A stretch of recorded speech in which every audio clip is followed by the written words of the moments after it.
Hello, good morning. Today our guest is Professor Eric Anderson. Hello, Eric. How are you doing? Sorry, it was speaking over me. Hello, Lipton. Good to be here. Yes, it's a pleasure to have you on the show, Eric. So, Eric, you are an academic researcher. You have been in the business for a long time, so you are more familiar with the data than me and my listeners. But for the past, let's say, 2 or so years, I like to read. I read all magazines, even though it doesn't matter the nature of the magazine I read it. And I have been recognizing that more researchers and professors have been writing books arguing that heterosexual men are having gay sex. Eric, what is going on? And not only researchers are noticing this, but even ordinary people who are not educated, they're saying that the men today, they don't seem to have a problem having gay sex and they call themselves straight. What is happening, Eric? Yeah, so there's really two themes that are occurring here.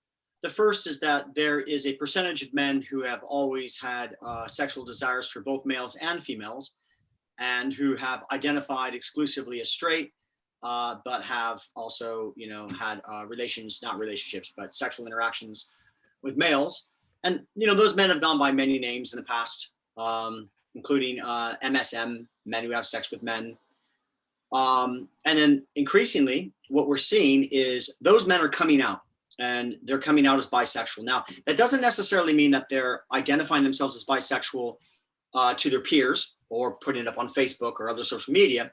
But when we do surveys of sexual orientation, we're seeing an incredible growth in the amount of the American and the British population who identify as bisexual. So that is your first trend, is there is a growth in bisexuality. The second thing that we have occurring at the same time is a reduction in what I call homohysteria.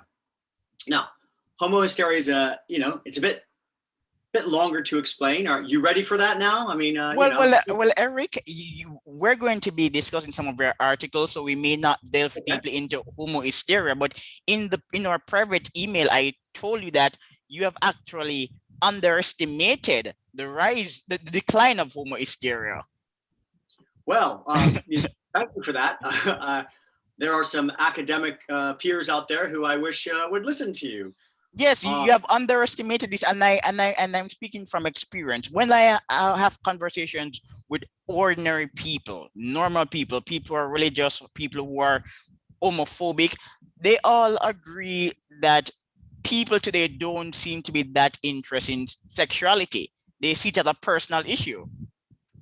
So homohysteria has declined tremendously. Yes, without a shadow of a doubt.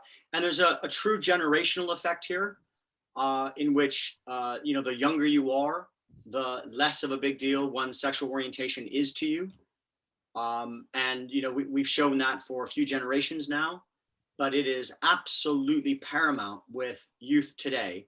Well, the way I describe it is this: when I was a teenager in the 1980s, it was compulsory to be homophobic. Homophobia was acceptable and homosexuality was not acceptable. And today it's completely flip-flopped.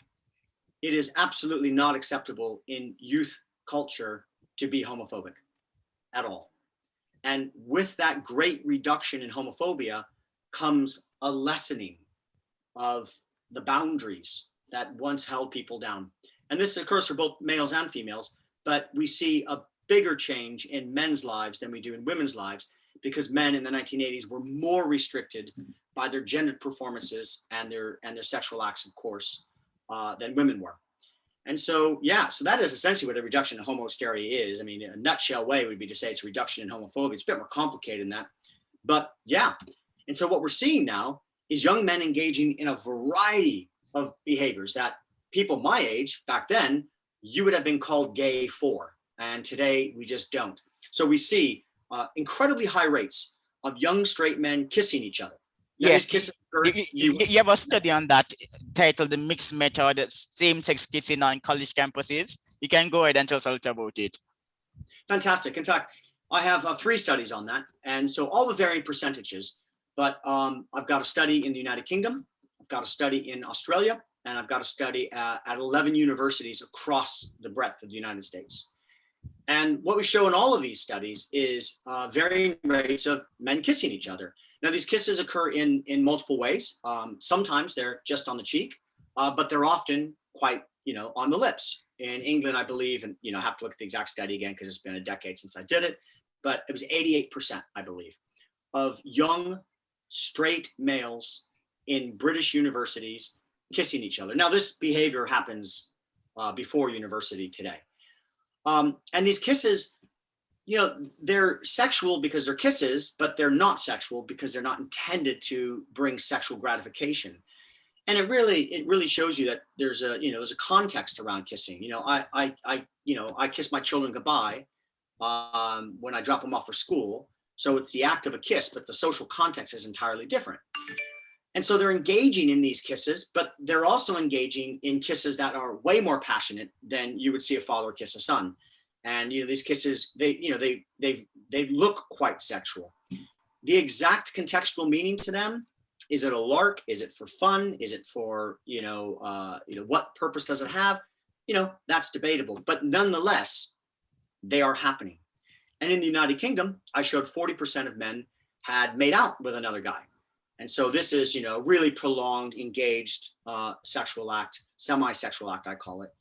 It doesn't necessarily mean they're attracted to the men, but they're still engaging in these sexual acts, these semi-sexual acts. Eric, let me cite the paper you produced in 2018, a mixed method study of same-sex kissing among college-attending heterosexual men in the US. And you said, we found that the prevalence of kissing on the cheek among these participants was 40% and kissing on the lips 10%. Both types of kisses were predicted by positive attitudes toward gay men, and both types of kisses were generally described as non-sexual expressions of affection.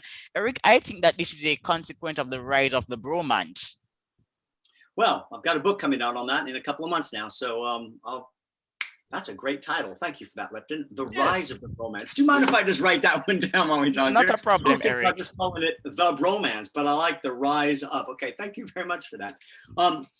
Yes, so all of this stuff is interrelated. Men used to love each other. Men used to be incredibly intimate with each other before we had large awareness. I'll go with America now. That homosexuality was a thing, right? We always knew that homosexuality existed, but it was in men who were incredibly highly effeminate, or it was, it couldn't possibly happen in my family, my church, my region, my town, my school. That was something that happened elsewhere. But throughout the decades of the 1900s, we began to realize that gay people existed, and we existed in large numbers. And no more was that more salient than in the 1980s with the HIV crisis. Here, we couldn't deny that there were gay men everywhere because gay men were dying of HIV. And these were not just stereotypical, highly feminine gay men either. These were, men like Rock Hudson. And so we began to realize that anybody could be gay, but we also had strong antipathy towards those gay men. Culture did not like them. In 1988, 80-something% of Americans said that homosexuality is always wrong. Another 12% or something like that said that homosexuality is most always wrong.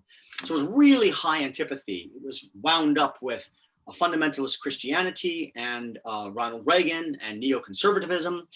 And gays weren't exactly in favor. But what's happened is in the mid-1990s, that started to drop off, and it's dropped off incredibly rapidly ever since. If you ask anybody my age, they we just can't believe the progress we've made. The progress has been insane. And so with that decrease in homophobia, men have been able to act in ways that they once were not able to act before. So you've got the bromance, which is men loving each other, and you've got men kissing, and you've got men cuddling, and you've got men, saying, I love you, mate. And what we really have here is a return to old-fashioned masculinity, because there is no shortage. Go to YouTube, YouTube loving, men loving.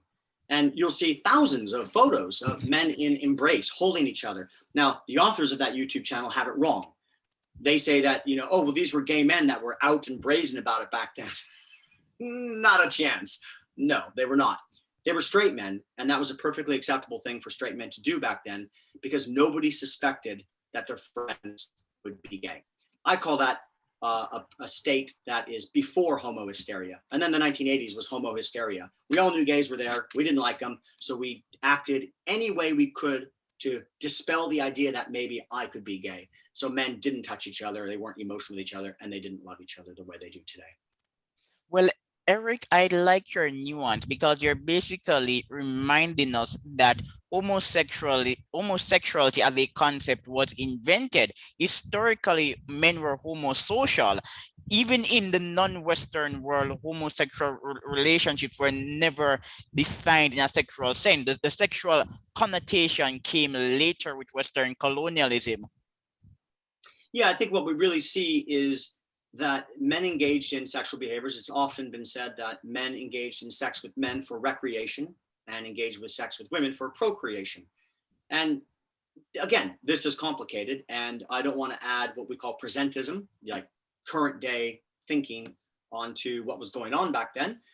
But, you know, there's some realities there, is that in an age prior to birth control, you know, sex with men might have been a safer option. It doesn't mean that it was their preferred option, but certainly a safer option. You know, there are certainly stories of you know, Alexander's army of same-sex lovers being unconquerable and so forth, because men would fight to death for their lover. There was certainly a larger awareness of men's love for each other, full stop, as well as men mentoring each other and men mentoring younger adolescent males, which was heavily rule bound, but also included sexual activity. But we seem to have wiped that away in the 1800s with colonialism, and probably started with the revision of the King James Bible. But by the 1900s, where we do have better records of and, you know, living accounts of, it was certainly not something that occurred socially, was not something that was permissible. And that was certainly the case up until the 1990s. So we're living in, as one of my friends, Professor Mark McCormick at University of Roehampton says, for gay men, he says, you know, you're living in the world's greatest time to be a bottom. That's his argument. But you know, Eric, we're going to continue with that part about being a bottom. But let me clarify a point for our listeners. This show is factually, we try to be accurate all the time. In Greece, based on what I've read, homosexual relations between older men were not perceived as worthy as one of one's time. They preferred homosexual relationships between older men and younger men. And in some African societies, sexual rights were more of a ritualistic and religious nature than a sexual nature. So I'm just clarifying this for some of our listeners. Yep, absolutely right. Yep, that the book for that would be, I believe it's called Guardian of the Flutes, would be the book to read on that. And for ancient times, John Boswell has a book called Same-Sex Unions in Pre-Modern Europe. That wouldn't be it. Anyhow, yeah. And there's actually a book, I believe it's titled Homosexuality and Civilization, written by an Harvard professor. Is that Spencer, I believe? Anyhow, yes, absolutely. Yeah, but there's a book titled Homosexuality and Civilization. But apparently, because of our moral sensibilities, some of us are becoming more receptive to the notion of homosexuality as a practice and not an identity. And this is a prominent leitmotif in your research. It's a practice, not really an identity. We are seeing a disentangling of the identity of sexual orientation. So in a time in which we have strong antipathy towards the act, an identity develops, a stigmatized identity develops, and that would be, of course, homosexuality. And then the opposite, you know, the pure, the good, you know, heterosexuality. But when sexuality is as unimportant as the detached or attached earlobes, we don't classify people or give them identities based on such trivial factors. And that is exactly what we are seeing, is a disentangling of sexual identities from sexual practices. Increasingly, it is just like, you may have heard it said is, don't call me gay or straight, just call me sexual, or, you know, just call me Eric, that kind of thing. So we are absolutely seeing the diminishment of that. And the rate we're going, it may even be in my lifetime, in which asking somebody what their sexual orientation is is considered rude because it's a lumping category. I think we're starting to see that with race as well. It went from white, black, brown, whatever, and now we're getting these on these forms, we're getting these variations of it. And I think we're getting to the point where we're just starting, why are we asking this? And I think we're going to get there with sexual orientation as well.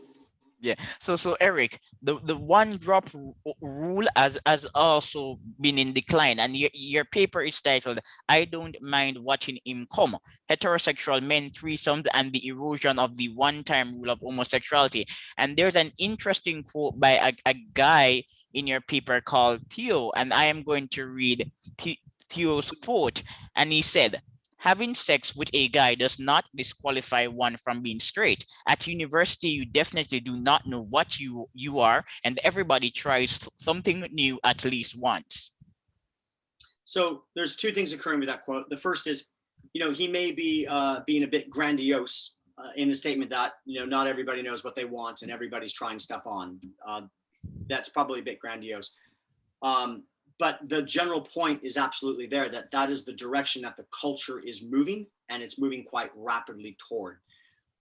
When you talk about my papers, just so your audience knows, I've published dozens of papers on these issues of men kissing, cuddling, loving, the bromance, threesomes, masculinity in many, many forms. Most of my research is done on athletes, and that's because I'm also a sport scholar as well. And so the men that I talk to also have a little bit of privilege because they have, in general, they have higher athletic capital, which gives them higher sexual capital. So they have more opportunity to engage in these behaviors than somebody with less social capital and less sexual capital. It would be a misnomer to say that men in university are all having gay sex. That's just not the case. In fact, young men today are having less sex, Yes. or at least reporting less sex than in generations past. And about a third will graduate from university without ever having had sex. So I'm not trying to make it sound like everybody's doing this all of the time. Yeah, my listeners are smart, so we don't misconstrue that assertion as being overly serious. Okay, excellent. Yes. But Eric, you said that men are having less sex, and I do agree with you based on the data. And I've stated before in prior interviews that this is not explicable in terms of economics or men playing video games. I believe that the issue is that for whatever reason, men today may not be as interested in women as the past. As men today may not be as interested in women as their predecessors in the past. Okay, so there's, again, probably several trends that are intersecting here. The first is that I believe that the reports of yesteryear were overly inflated of men saying they've had sex as a result of homohysteria and indicating that one's had sex in order to up their heterosexual capital, right? I'm not gay, I've had sex, that kind of thing. I certainly know when I was in high school, my health teacher, we did these polls, and it came back that 95% of the 17-year-olds in this high school health class had said they had sex, but 2% of the girls had. It's like, really? some either some very active females or there's some overreactive imaginations on those men. So that's the first trend, that we may just be having men report more accurately as there's no longer stigma in being a virgin, which is another new trend. They're more accurately reflecting. But the second thing is that men and women are probably having a more difficult time establishing heterosexual relationships in the current zeitgeist. And this has everything to do with hypersensitivity that men perceive women as having, about being afraid to have been called out for doing some behavior that is perceived to be sexual harassment or sexual violation in some capacity. It is very easy to drum up a witch hunt against anybody on Twitter or any other form of social media. And so there's a hesitancy there for men to engage in behaviors that they might wanted to engage in before. Now, you can have an argument whether that's good or bad. That's not my point. I'm not making an argument that Me Too is either good or bad. I'm just making the argument that there is increased fear on the part of men for their interactions with women, and that is resulting in them pulling away to some degree. And the second is, at the same time that occurs, we have the ability to develop a romance with a male and have all of the love and the emotional attachment, and including the physical cuddling and the oxytocin release that goes with that, with your best friend, with Yes, your bro. that's what Adam White said. That study was popular some years ago. Yeah, he's a former PhD student of mine and helped on that research, as well as the other author on that article. But I've seen this not just in that research. I've seen this in loads of my research projects, and it is a salient fact of everyday life in my students. These are not, hand selected, cherry picked examples. These are facts of reality for youth today. And I'll tell you how it happens if you want. I'll tell you the sort of the stages they go through. So it used to be that men knew they had a friend when they did stuff together, and women knew they had a friend when they shared secrets together, when they divulged things to each other. And what we have today is men will develop a friend when they do stuff together, and they often come together through either the playing of video games or the playing of sport, things that men have in common, right? But they progress to the next stage of friendship by sharing that kiss, by sharing that physical intimacy. And it may be when they're drunk and out on the dance club. It's not necessarily done in a candlelight intimate setting, but the kiss becomes a way to say, you've made it to the next tier of friendship with me.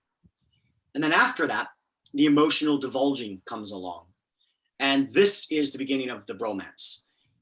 The men engage in emotional disclosure, and they reciprocate that, and they feel safe in that, that they're not going to be judged. In fact, they tell me 50% of the men in the study you've just quoted said, it is easier to relate and talk to my bromance than it is my girlfriend. And they say this is, I heard this quote over and over again. If I upset my girlfriend, she'll be mad about it 5 months later. If I upset my bromance, he'll forgive me 5 minutes later. And so there's this variance that men say it's just easier to emotionally relate to a male.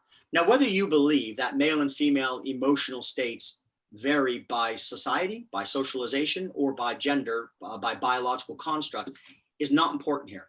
What is important, both. What is important here is that these men are identifying that in the current state, they have easier emotional relationships with other men than they do with women. So they no longer need women to have a shoulder to cry on and divulge all of the things that they're afraid to say to their peers. They have friends to do that. And the more bromances occur in any given environment, the more men can generally express their emotions to other men as well. So men are highly emotionally expressive today. They're just doing it more with their bromances than their girlfriends. Eric, I do agree with you that men today are more likely to express emotions based on personal experiences and my perusal of the data. They also seem to be higher in empathy than in the past, or as you said earlier, maybe the data and studies for the past were inflated. So maybe men in the past were empathetic, but they were afraid to express empathy. But it does appear that men are more in touch with their emotional side. And back to your point about Me Too, some years ago, the Wall Street Journal reported that in the workplace, men were actually hesitant to socialize with women, and women were complaining because they said that this deprived them of networking opportunities. I've also seen studies where women still want a man who will, and then they list all of these, what I call orthodox things. Yes. They want the man who's going to change the tire, open the door, protect them. They still want the sort of chivalry and the protection. And well, that doesn't go hand in hand with gender equality. Exactly my point. I don't know about your own views, Eric, but I'm very data driven, and I'm not overly emotional. I'm way more rational than emotional. And I've interviewed many scientists, some are a bit eccentric, and the best studies we have on the issue do indicate that gender differences may be small, but many of them have a biological basis. However, if we're changing gender norms, then women cannot be saying, I'm strong and independent, yet they date men who are benevolently sexist. That doesn't make much sense. I think whether it's biological, which I throw more weight into, although I have a PhD in sociology of gender, I throw more weight into the influence of biology on gender dispositions than I do. Now, that isn't to say something like the color of my shirt or, a multitude of other things that are clearly socialized. But in terms of the emotional regulation and in terms of how one handles and processes emotions, I throw my weight more into the biological side there. There's certainly good research showing that this exists across the world. So I think it's pretty paramount to me that essentially we are a dichotomous species, and we have some trait differences and many trait similarities. Of course, we're going to look at the differences more than the similarities because you know obviously that's what you do. But yeah, so that is my opinion as well.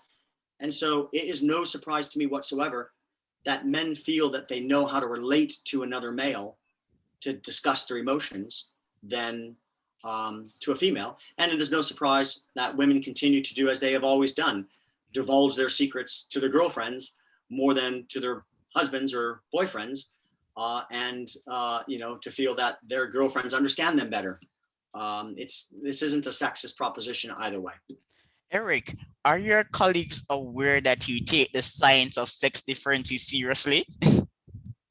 Because I know people can be very touchy today. So fortunately, I'm a chartered psychologist as well as a PhD in sociology. So I wear many hats. I'm also a sexologist. So I have multiple hats. So when you say my colleagues, there's a bunch of my colleagues, that I'm right there with on it. And then there's a bunch of them that, take the opposing view. So it just depends on which camp of colleagues I'm in with. Yeah. It's interesting. I do find that the colleagues who lean more on biological determinism, and maybe I should say biological determinism, not essentialism, but they seem to be more open. Let me put it this way. I have never met a biologist, a scholar, a sexologist, a psychologist who believes in the power of biology, an evolutionary psychologist, who denies the influence of society. Never met one. Exactly. And as the field of epigenetics proves, right, we all know society absolutely influences us, even at the genetic level. But I've certainly met many sociologists who absolutely deny that biology has any influence whatsoever. And to me, that's a fundamentalist proposition. And so that fundamentally tells me there's something wrong with their proposition. It is just too extreme. It's dogmatic. They're Puritans. We have a puritanical state, absolutely, where we're asking for heads to roll over disagreements, and it's a shameful state for the universities. Yeah, so for example, personal experience, Eric, I have met many persons in a private space and even on this show who have been castigated for being on the far right in America. And in my private conversations, none of these people have ever expressed an outrageous view, but I've read many liberals who openly argue that white men are the problem, and this is a sweeping generalization, and it's also stupid. Well, what we've seen is the left become the right. I'm sorry, the right become the left. In the 80s and 90s, particularly the 80s, it was the right who wanted to ban speakers on campus who had controversial propositions like pro-gay marriage, for example. And it was the right who wanted to censor speech. And now it's the far left. And the reality is, for me, both are just too far right or far left.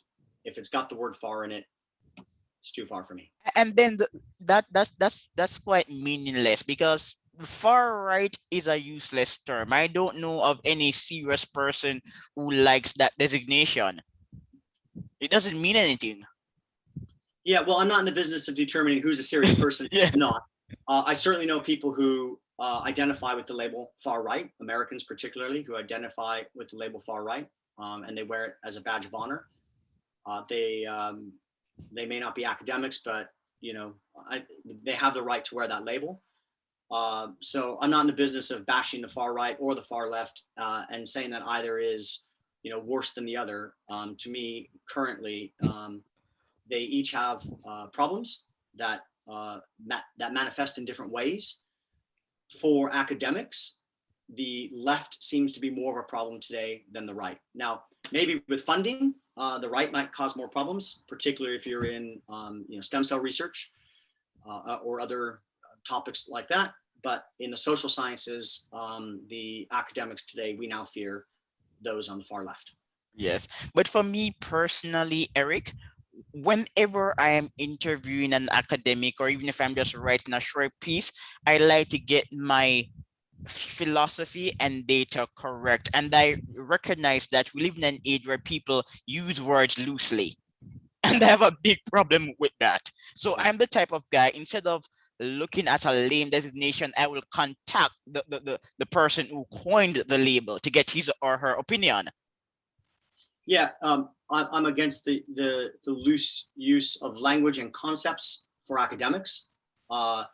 There, for example, is a term toxic masculinity, Exactly. which is horrific. It's not mapped in anything serious.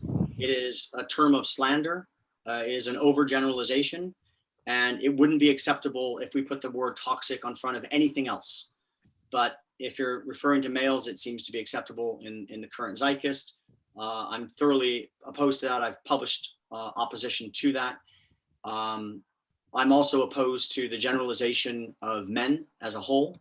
I'm opposed to the deference that we often look to those who push for men's equality and men's rights, and this idea that men's rights activists are all a bunch of crazy, wacko, far right people who hate women is What a garbage. ridiculously laughable. Yes. And it's the tactics of totalitarianism. It's the tactics of I want to control and dominate the space, and I'm going to stigmatize you in any way I can to prevent your voice from being heard. When it's quite obvious that it is men who are suffering in many capacities across the Western world, probably across much of the world. Full stop. Across much of the world, and I have the in many poor countries, women are more likely to attend university than men. In Jamaica, girls are more likely to access university. They're more likely to be enrolled in primary school. 59% of managers are women, and during a recession, men are more likely to exit tertiary education. Why? Because they need to work and take care of their families. I think that the most enlightening thing here I'll tell you what really, so my genealogy is that, or my genesis really is that I came from two hardcore, I was a product, the academic product of two very, very well-known masculinity scholars who were thoroughly based in the field of sociology. And that was Michael Mesner and Michael Kimmel. The latter I'm still friends with today. Michael Mesner and I had a deep part over multiple issues. But the real turning point for me was I had earned a PhD in masculinity, and not once had I ever heard of the gender paradox. Isn't that, I learned about it from a Reddit post, and I thought, oh, that can't be true. And the gender paradox basically says, and I know you know this, Lipton, but some of your viewers may not, that in the countries that espouse the most egalitarian attitudes, another way to describe that is in the most feminist countries, there was greater occupational segregation than in other countries. Now, the tertiary, and this is true, and the United Nations has reported upon this, and this is, I was livid, like, how could I have not known this? And if you go to Google Scholar and you look up, gender paradox, it's just not there. The academics aren't talking about it because it's an inconvenient truth. And the tertiary variable here is, of course, the most egalitarian feminist countries are also highly socialist. And so occupations pay relatively the same. So if you are inclined to want to pursue a career working with children or working in jobs that I call safe jobs, they are indoors, they are lower paying, and they are often in service-oriented economies, then you're paid handsomely for it, just as well as you are if you're in a male, typically male-dominated. So in other words, what I'm saying is this: if you can make enough money to have a good quality life, like you can in Finland and Sweden, then you have the freedom to choose whatever career you desire. But if you live in Rwanda, for example, where there's a much higher rate of women studying STEM than there is in Finland, you don't. And therefore women, they seek the higher paying occupations out of financial necessity. So it rather seems that when given a choice, most men will choose a certain type of career that is gender typical, and most women will pursue the opposite. Not all, but most. So it's not really a paradox. It just perhaps speaks to the depth of our biological desires. Yes, and let me give some quick let me give some quick data, Eric. According to Pew, the wages of women are rising. Asian women, when we look at hourly rates, they are now earning more than white men. The average recipient of a PhD in America is a woman. Black women out earn white women, but black men don't out earn white men. And the truth is that men are less likely to be studying at a tertiary university in the United States today. And data was just published on the topic a few weeks ago. So that's also the case in the United Kingdom. Last I checked, in the United Kingdom, women made more money than men in their occupations post-university up to the age of 30. And then things begin to change. But I mean, what happens at 30? Yes. Getting pregnant, right? Yes. And there is a biological reality there. But I think what we need to do is we need to move back to a culture in which we cease to look at staying home and raising the child as a problem. It's not a problem. Right now, I'm in a same-sex relationship. My husband and I, we have 2 children, and we're immune from these ridiculous arguments about whether it's gender oppression or gender liberation for who to stay home and raise the child while the other works, or who disciplines the child and who praises the child and who dresses the child and who teaches them how to ride a bike. We're removed from all of those ridiculous arguments that happen in the heterosexual world. And so I look at them perhaps with more astonishment of ridiculousness than most people. But yeah, the idea is, you know what? If you are lucky enough to stay at home and spend time with your child, thank capitalism. Exactly.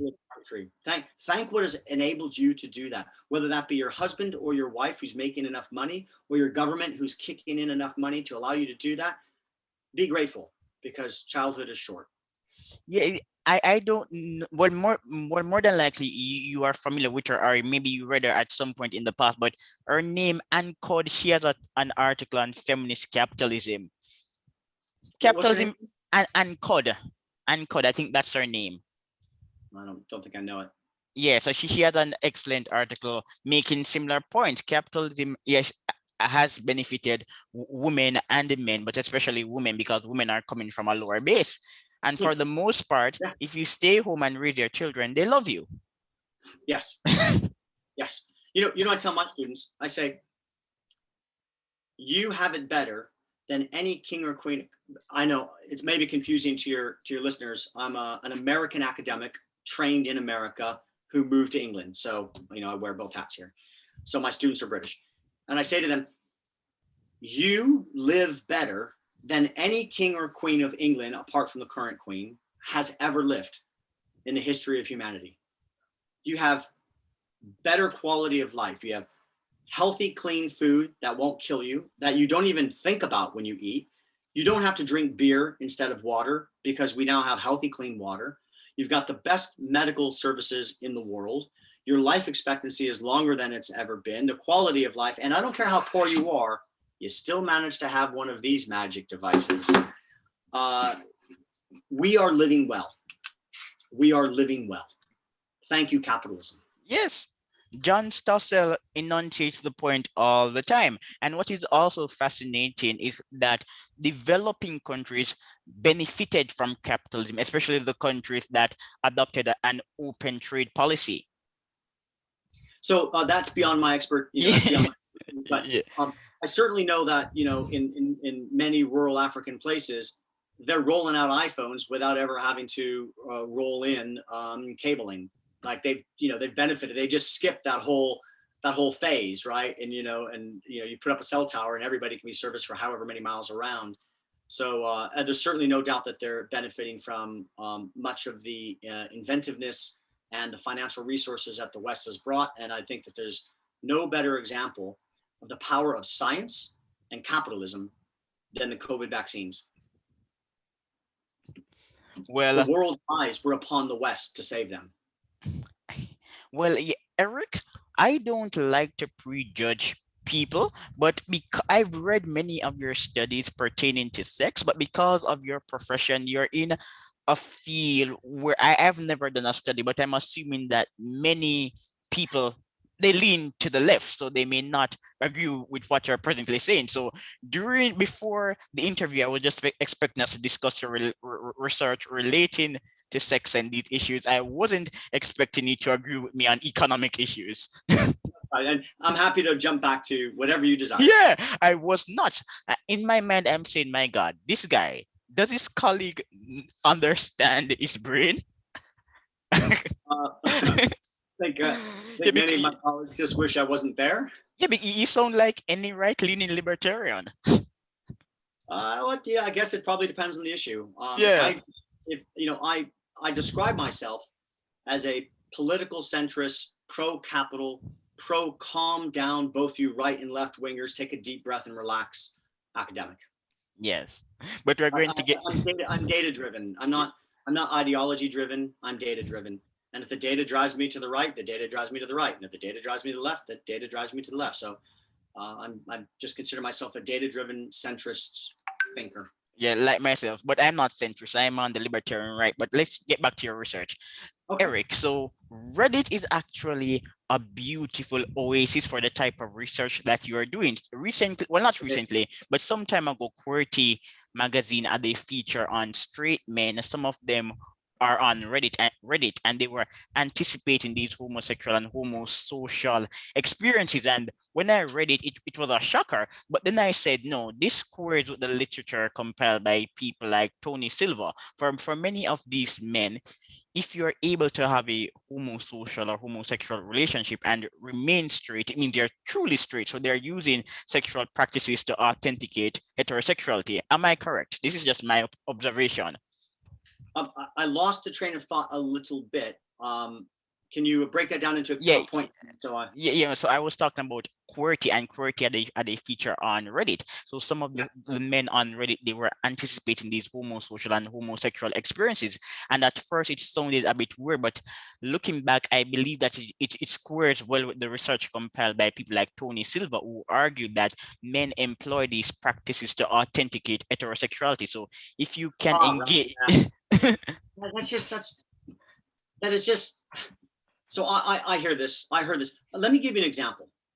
There's an academic who I have very little respect for, but the academic wrote this. So there is a university out here in England called Warwick, and the Warwick Rowers published a calendar every year. So these are ostensibly heterosexual men. They won't say what their sexual orientations are, but you can, numerically determine that most are heterosexual, and they are, really fit, obviously good looking, men. And they pose with a world famous gay photographer for a calendar in these really almost nude positions in which the oars are the only thing covering the genitals. And the monies were given, 100% of the profits were given to a anti-bullying gay charity. So to stop gay kids from being bullied. Now, what else could you do to prove your allegiance to, sexual diversity, right? And so this guy wrote an article saying that this was a homophobic act designed to re-describe themselves as heterosexual. And that's the garbage. And you're just like, what can straight men do to you? And oddly enough, he's straight.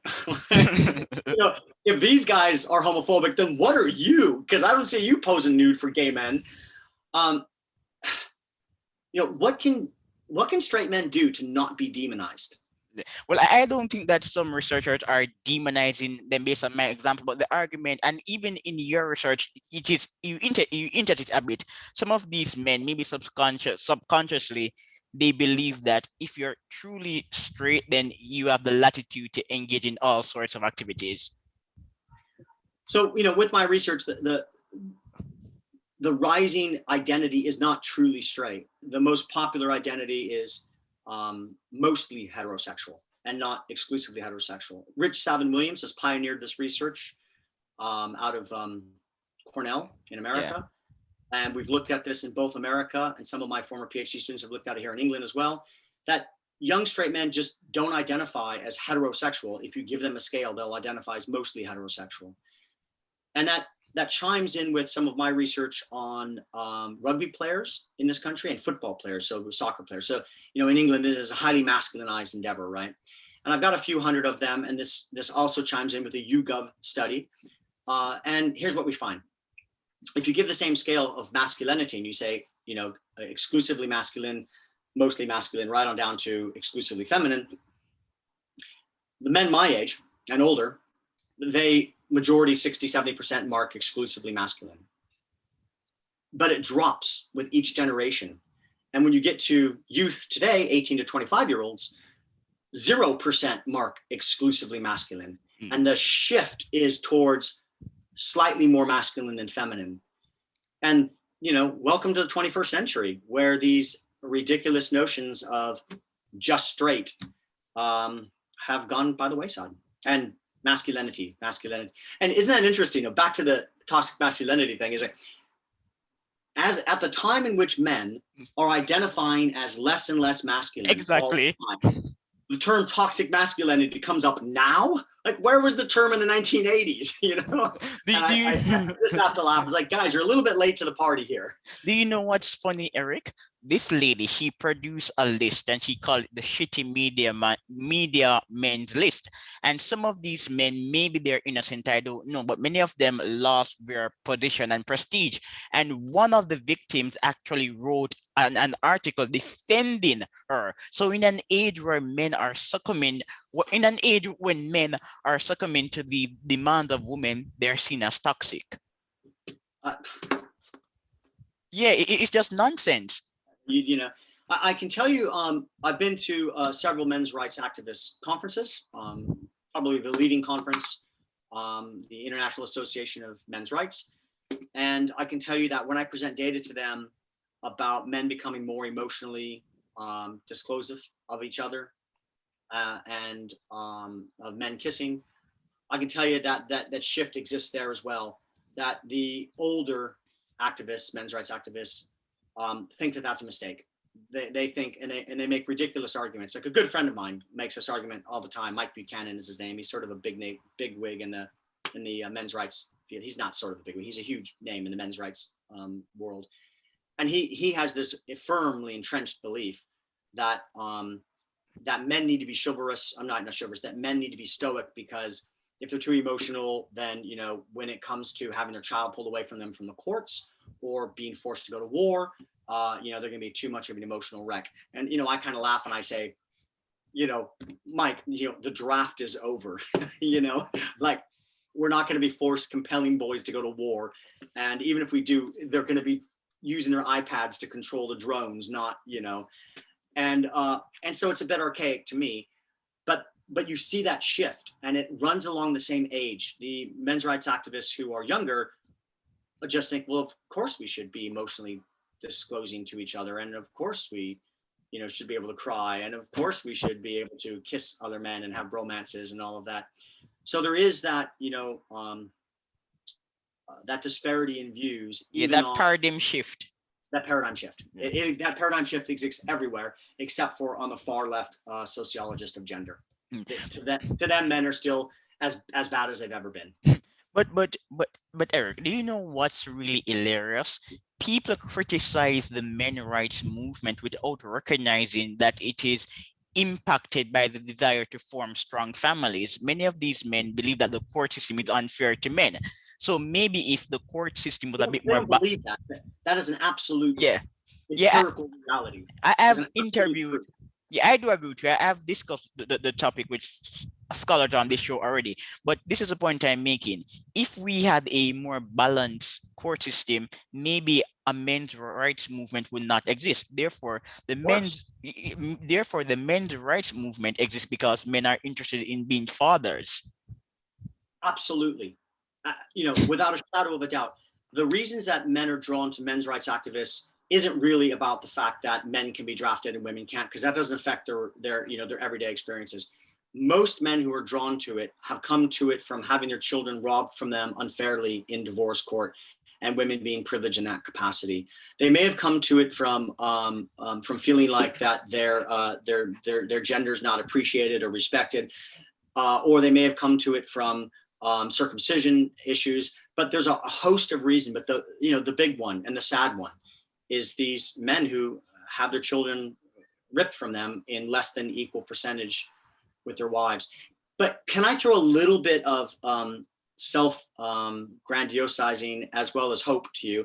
I have published just 2 years ago now this textbook, Men and Masculinities, with Routledge. It is the first sociological textbook on men, the only one that I know of that is not written from a feminist perspective, that is written from a data-driven perspective. So there's great detail about the gender paradox. There's great detail about men's unfair treatment in courts, as well as the penal system more fully, and a plethora of other ideas. Now, it's also quite balanced, right? It's data-driven. But I think the fact that the publisher was willing to print this book, knowing it would be controversial, shows that perhaps we are entering a new age. Yes. And men's issues are acceptable to discuss. I was expecting incredible backlash. I've heard nothing. Good. I think they're afraid to take me on now. Yeah, because they're really smart, Eric, and I don't give away compliments. I do not. Well, thank God. Yes, I don't give away compliments. I'm they, not. They, they work behind my back. Yeah. They may not cite me, or they may write some. I've had ridiculous reviews of my theory, just laughable critiques of my theory. One critique was that my theory doesn't discuss women. But the theory of men. I'm like, sorry, doesn't discuss snails either. And so they bang the drums when they can, but they won't invite me to a debate because you're going to win. They're not going to win it. But Eric, not every framework must be about women. Yeah, precisely. My God, not everything must be about women, but there's a paper we're going to discuss it now. Being masculine is not about who you sleep with, and I just think the story of Jeff is so hilarious. I'm going to read it. Do you remember Jeff? No, and of course these are all pseudonyms, so I'll probably remember the actual guy, but let me read the story. After a few drinks, Jeff asked, "Who wants to take a body shot of me?" Flamboyantly jumping up and down, Carson shouted, "I do, I do." The room erupted with laughter as the individual with the least heteromasculine capital volunteered to perform a sexually charged drinking game on the man with the most. Jeff smiled, motioning Carson to come closer. Go for it, he said as he removed his shirt and lay down on a hotel room bed. Carson poured alcohol into Jeff's navel, pinned his hips to the bed, and erotically licked it up, running his tongue considerably lower than Jeff's navel, all to the cheers of onlookers. I remember that. Yeah, yes, it's an interesting story. The way Jeff allowed Carson to perform a sexually charged drinking game on his body may be surprising, particularly concerning his view that gay men should act masculine. I wondered, was allowing another man to lick his body also consistent with masculinity? When I later asked about this, Jeff answered, "I bet there are lots of things about me that would surprise you." He continued, "One time, me and teammate Trevor had a threesome with a girl. Yeah, well, I actually had a threesome with teammate Drew too." Jeff said that he also made out with his teammate Ian and once jacked him off a bit. I followed up with open-ended probes to confirm these assertions and found there has been a regular sexual combination of two men and one woman among 5 of his 9 heterosexual male teammates. Yes, so and it is and Let this me is add the to that. yes, and hold That on, there's let more me than been published. yeah, it's a fun story, but let me read the last snippet. Sure. This is Jeff speaking. I'm not attracted to them men. It's just that there has to be something worth it. Like this one girl said, she'd she'd sleep. I won't say that word. She'd sleep with she would sleep with us if we both made out. So the end justified the means. We call it a good cause. Eric, what's going on with men like Jeff and his teammate Patrick? So Jeff was highlighted to me when I studied this particular team as the one you're going to want to talk to or whatnot, because he's the most homophobic or he's the most macho, that kind of thing. I was like, oh, okay. So then when this event occurred and Carson, again, not his real name, I was floored. It's like homophobic men do not let gay men, or any man lick all of this stuff out of your navel, right? And then this idea of the good cause scenario came up, and the idea was quite simply, it was put to me over and over again by multiple men on this team and other teams that I was studying at. Like, you'd prefer to have sex one-on-one with the girl, but if the girl makes a requirement that you have a friend there for her pleasure, or that you do something with your friend for her pleasure, then that's a good cause. And they call it the good cause scenario. But what's not published in that article is what happened when I went back to visit this team many months later. And I went back with a female friend of mine. And I won't give any more details about her to keep her anonymous, but we were in a gay club dancing, and Jeff hit on my female friend, who was quite good looking, and she agreed to go home with him. She agreed to go home and have sex with him. So he had established his forthcoming sex. And he then asked her, is it okay if my friend, I forgot what pseudonym we gave him, so I'll just give him my name, Eric. Yeah. Is it okay if my friend Eric joins us? Now, by the way, she said yes, and they went home and had a threesome. But wait a minute, this isn't the good cause scenario, is it? This is something else. And so that led me into that next piece of research about threesomes, where, the good cause scenario sort of died out. And there was something about half the men you interview would say, yeah, I'd like to do a threesome. But most of them say they want to do it with their bromance, not with a stranger. They want to do it with their bromance. So it's something that they can share in together. Now, you can choose to view that through a sexist men utilizing women's bodies. But, these women are independently choosing that they want to have sex with these two men. So, women have agency and freedom of choice and freedom of sexual desire to act upon their sexual desires. But it's this thing about, being able to share that experience. And I don't see how that's really any different than men wanting to share other experiences of traveling or playing sports together or video games or anything. We're redefining the sexual escapades of men. But Eric, in your study, you also refer to Sam, and Sam refused the idea that the threesome is contingent on a relationship with a woman. Let me read the excerpt. When I asked Sam's teammate Tom if a woman's presence was necessary for same-sex sex, he said it might be a bonus, but it was not required. His friend Joe added, "Hey, getting some is getting some." And when I asked if they were afraid others might think they were gay because of their same-sex sex, Tom clarified, just because one has gay sex doesn't mean one is gay. That's correct. It's the death of the one-time rule of homosexuality. Yeah, and then Carson is so hilarious. Carson half jokingly said, "Honey, I've sucked more straight dick than gay."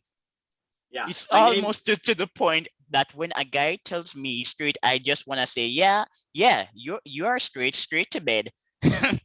I named Carson after Carson from Queer Eye of the Straight Guys. His name isn't really Carson, but his personality was very much so like the Carson from Queer Eye for Straight Guy, whatever that show. But Eric, I like to give scholars homework on my show, and this is your new homework. Guess what's occurring, Eric? Being effeminate is no longer a predictor of homosexual interactions.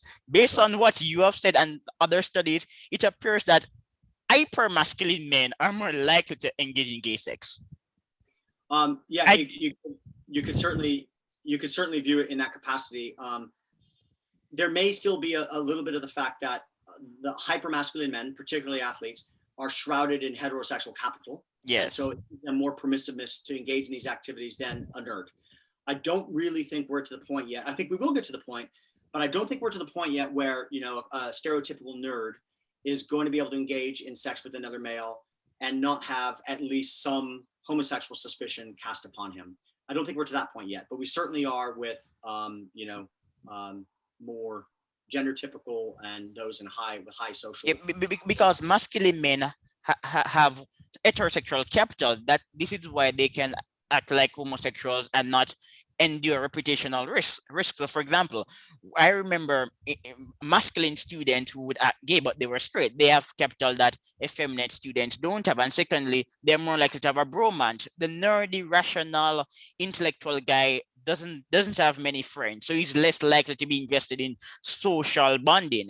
Yes. So it makes perfect sense. And what I've also discovered is that I read the research of Tony Silva, and the men he identified in his book, they don't have a problem being penetrated. And they're actually sleeping. One said that he's sleeping with men because he doesn't want to feel in control. So have you read Silva studies? I have not. And so it sounds to How me. come? How come? I mean, you wouldn't believe how much research there is out there that I have not read. And that's one of the problems that I have with academics is you say, you know, people say, oh, you know, so-and-so, and they go, oh, yeah, I know what you mean. No, I've never heard of Tony De Silva.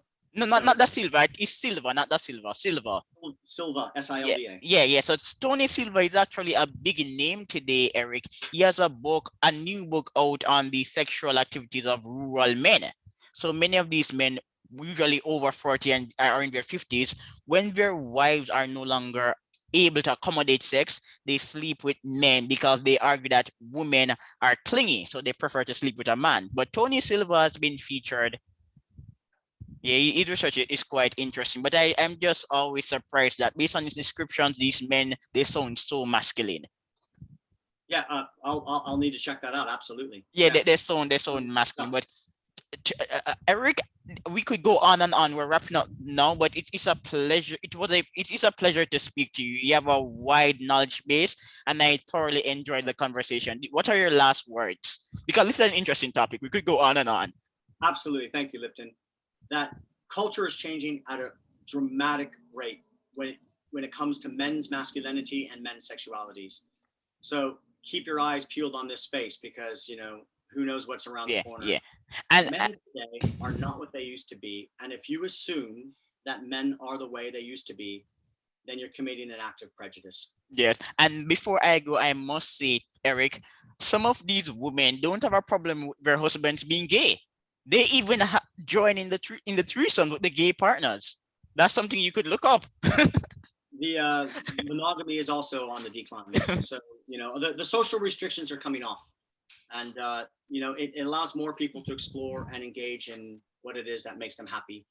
And I you know, 2 thumbs up to all of that. Yeah, but this was an awesome conversation. Thanks for your time. Bye. Absolute pleasure. Cheers.